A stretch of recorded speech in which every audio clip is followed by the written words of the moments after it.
Hello students, आपण आज pair of lines मधला सेकंड थेरम पाहणार आहोत. त्या थेरमचं स्टेटमेंट आहे theorem 2. If theta is an acute angle between the lines given by ax square plus twice hx plus by square equals 0, then show that tan theta equals mod of 2 root x square minus ab upon a plus b, provided that किंवा if a plus b not equals 0. हा आपला second theorem आहे. म्हणजे हे जे combined equation आहे किंवा हे जे जॉइंट इक्वेशन आहे किंवा हे जे होमोजिनियस इक्वेशन आहे, या दोन लाईन्स मधला अँगल, याच्या दोन लाईन्स असतात. या चॅप्टरची सुरुवातच अशी आहे, ओरिजिन मधून पास होणाऱ्या दोन लाईन्सचं कंबाइंड इक्वेशन हे या फॉर्म मध्ये असतं. आता मी थेरम संपल्यानंतर तुम्हाला न्यूमेरिकल एक्झाम्पल्स देणार आहे, त्यावेळी तुम्हाला खूप चांगलं समजणार. आता ह्यामध्ये जे दोन लाईन्स असतात त्या दोन्ही लाईन्स मधला अँगल जो आहे तो अँगल कॅल्क्युलेट करायचा हा फॉर्म्युला आहे. हा आपला सेकंड थेरम आहे. हा थेरम कळण्यासाठी तुम्हाला एक दोन गोष्टी ज्या 9वी 10वी पासून आपण शिकत आलोय, एस्पेशली 10वी 11वीत पाहिल्या, अशा दोन गोष्टी तुम्हाला माहित असल्या पाहिजेत. त्या म्हणजे अशा, पहिल्यांदा मी अल्जेब्रिक टर्म एक तुम्हाला सांगतो, ही लिहून ठेवा. तुम्हाला सगळ्यांना a plus B bracket square येतो, सगळ्यांना a plus B bracket square, even a minus B देखील ब्रॅकेट स्क्वेअर येतो. तर या दोन्ही स्क्वेअर मधलं जे रिलेशन आहे हे तुम्हाला माहित असणं आवश्यक आहे. For example, a minus b bracket square हा a plus B bracket square minus 4ab इतका असतो, हे आपल्याला माहित असणं आवश्यक आहे. a minus b bracket square हा a plus B bracket square minus 4ab इतका असतो. कन्फर्म करूया आपण. मला सांगा, हा LHS चा जो पार्ट आहे हा स्क्वेअर करून बघा बरं काय आहे. तर a square minus 2ab plus b square हा तुमचा LHS चा पार्ट झाला. आता थोडासा RHS सिम्प्लिफाय करूया. a square plus 2ab plus b square आणि पुढे मायनस 4ab आहेतच. आता ट्वाइस ab पॉझिटिव्ह आहेत आणि 4ab निगेटिव्ह आहेत. प्लस 2 आणि मायनस 4 चा आन्सर मायनस 2 येणार आहे. म्हणजे a square as it is, या दोघांची ऍडिशन येणार आहे मायनस 2ab आणि plus b square as it is. बघा, तुमचे LHS आणि RHS दोन्ही सेम आहेत की नाही बघा. म्हणजे हा फॉर्म्युला तुम्हाला आला पाहिजे, a minus b bracket square equals a plus B bracket square minus 4ab. आता हा थेरम एक्सप्लेन करत असताना मी आधीमध्ये हा फॉर्म्युला वापरणार आहे. त्यामुळे तुम्हाला जर आवश्यकता वाटत असेल तर हाही फॉर्म्युला कुठेतरी लिहून ठेवा. याच्यानंतरची आपल्याला जी टर्म पाहायची ती म्हणजे, जेव्हा दोन लाईन्स कोइन्सिडेंट असतात किंवा वन अँड द सेम असतात, जेव्हा दोन लाईन्स कोइन्सिडेंट असतात किंवा वन अँड द सेम असतात, तेव्हा त्यांचे कोइफिशियंट्स आणि कॉन्स्टंट्स हे प्रपोर्शन मध्ये असतात. म्हणजे काय, उदाहरण बघूया. मला सांगा 2x plus 3y minus 4 equal 0. ही लाईन पहा, या लाईनचं इक्वेशन पहा.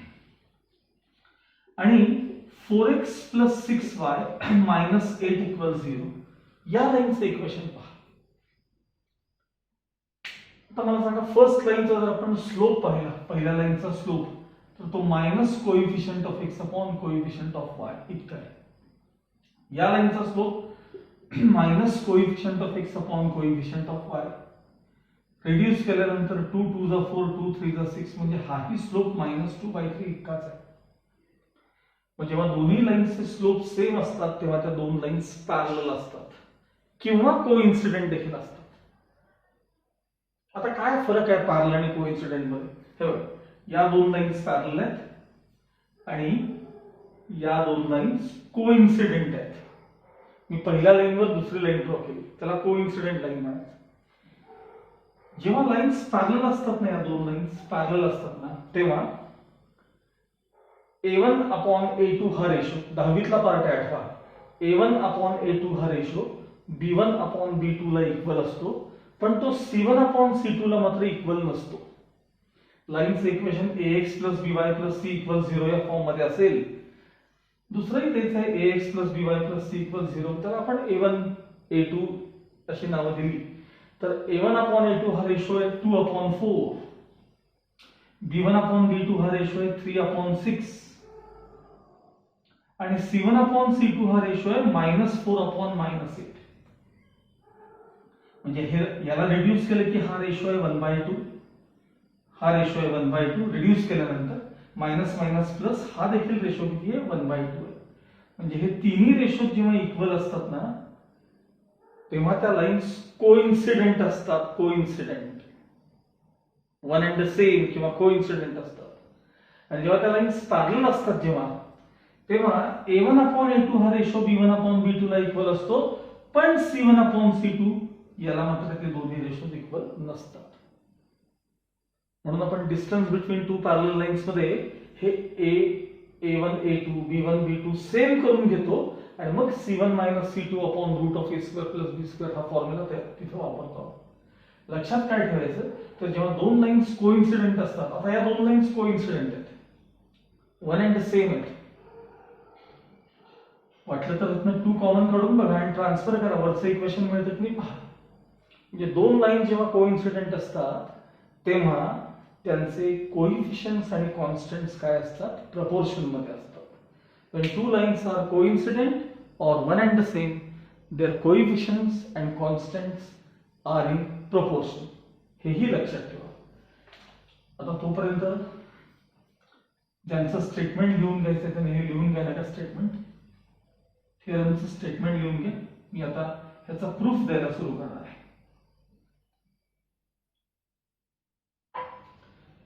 Theorem 2.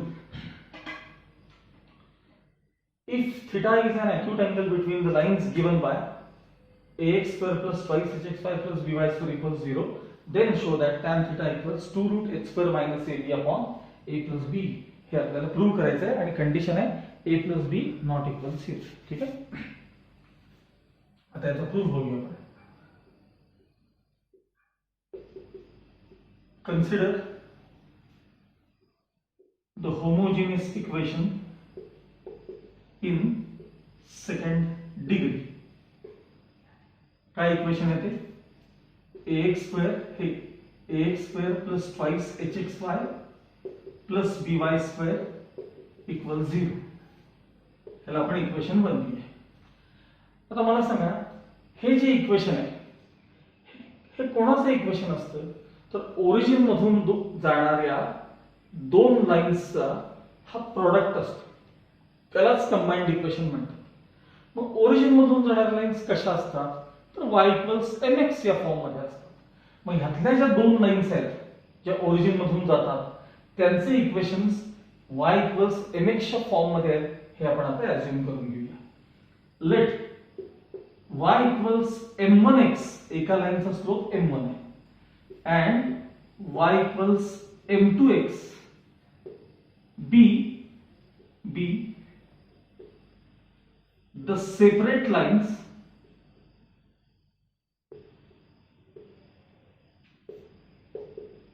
given by above equation. म्हणजे या कंबाइंड इक्वेशन मधल्या ज्या दोन लाईन्स आहेत त्या y = m1x आणि y = m2x अशा त्या दोन लाईन्स आहेत आणि त्यांचा हा प्रोडक्ट आहे, त्यांचा हा प्रोडक्ट आहे. मग आपण या दोघांचा प्रोडक्ट काय तो आपण पाहूया. Consider there product. Consider there product. आता ही जी पहिली लाईन आहे ना, फर्स्ट लाईन, त्याला मी कसं लिहितोय बघा, फक्त y ट्रान्सफर करतो. म्हणजे फर्स्ट लाईन आहे m1x - y = 0 आणि दुसरी जी लाईन आहे ती आहे m2x - y = 0. एक लाईन आहे m1x - y = 0, दुसरी लाईन आहे m2x - y = 0. त्यांचा आपण प्रोडक्ट घेतलाय, म्हणजे LHS चा प्रोडक्ट आणि RHS चा 0 × 0 म्हणजे 0 हा प्रोडक्ट आहे. आता हे एक्सपांड करायला सुरू करूया. आपण ब्रॅकेट ओपन करूया. m1 m2x² m1x × -y म्हणजे -m1xy y × m2x minus m2 xy minus into minus plus y square is equal to 0. आता ह्यात xy कॉमन काढतो, इवन माइनस साइन देखील कॉमन काढतो. m1 m2 x square minus sign common काढलं, m1 plus m2 शिल्लक राहिले, even xy देखील मी common काढतोय आणि plus y square as it is equal to 0. याला मी आता इक्वेशन 2 देतोय. आता थोडासा अवघड पार्ट आहे, पण लक्ष दिलं तर समजेल तुम्हाला. कशी सुरुवात केली बघा. पहिल्यांदा मी होमोजिनियस इक्वेशन लिहून घेतले. हे होमोजिनियस किंवा कंबाइंड इक्वेशन आहे. ओरिजिन मधून जाणाऱ्या दोन लाईन्सचा तो प्रॉडक्ट आहे हा. मग हे कंबाइंड इक्वेशन मी सुरुवातीला लिहून घेतले.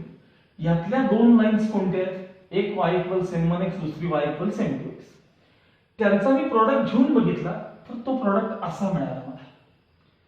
आता मला सांगा, यातल्याच या दोन लाईन्स आहेत, त्यांचा हा प्रॉडक्ट आहे म्हटल्यावर इक्वेशन 1 मधल्या लाईन्स आणि इक्वेशन 2 मधल्या लाईन्स या कोइन्सिडेंट असले पाहिजेत की नाही? किंवा इक्वेशन 1 जे दोन लाईन्सचं कंबाइंड इक्वेशन आहे, हे इक्वेशन आणि हे इक्वेशन वन अँड सेम असलं पाहिजे की नाही? त्यामुळे दोन्ही इक्वेशन जेव्हा वन अँड सेम किंवा कोइन्सिडेंट असतात, दोन्ही लाईन्स जेव्हा कोइन्सिडेंट असतात, तेव्हा त्यांचे कोएफिशियंट्स आणि कॉन्स्टंट्स प्रोपोर्शन मध्ये असतात. पुन्हा बघा, जेव्हा दोन लाईन्स किंवा दोन इक्वेशन्स कोइन्सिडेंट असतात, तेव्हा त्यांचे कोएफिशियंट्स किंवा कॉन्स्टंट कसे असले पाहिजे? प्रोपोर्शन मध्ये असले पाहिजे. आता ही लाईन रेड पेन ने लिहायची.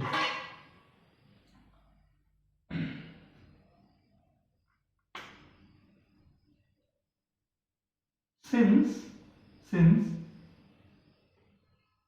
lines given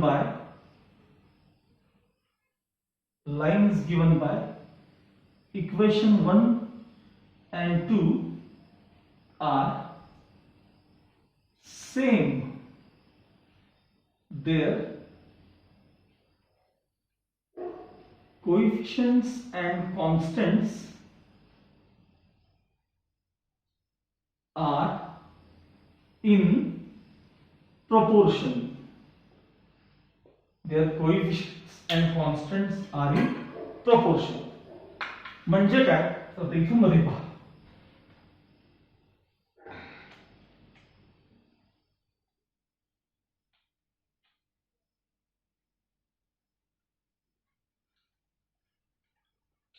Their coefficients and constants are in proportion.